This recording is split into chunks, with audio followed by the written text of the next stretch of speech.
Bu yangilik jinnisini ko'rdilaringizmi? Qaranglar. Sekin ochilaveradi. Musor paqirini to'kib tashlab turib yana bitta bosib qo'ysiz, sekin qarang, tushguncha tepada sushilkasini qarang.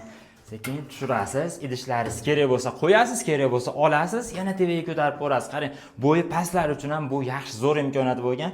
Bo'yini bundan ham pastga tushirsa bo'ladi, qarang. Shunday ko'tarib borasiz, o'zi sekin bekilib oladi. Qarang, razmeri 4,5 metrga 320, bo'yi ham 3 metr. Qalay chiqib joylashishlari, qarang, to'g'rimi? Xolodilnikni ochasiz, kerak narsani olasiz, mo'ykada yuvasiz, to'g'raysiz, to'g'ragani ham 1,5 metr, salkam 2 metrlik joy bo'lgan.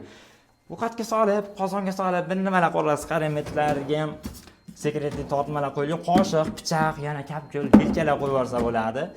Nima deyapti? Mikrovolnovka pech bo'ladi, chekkasida aynida qarang. Bu nima deyapti? Kengligini qarang. Bitta quloqsizdek.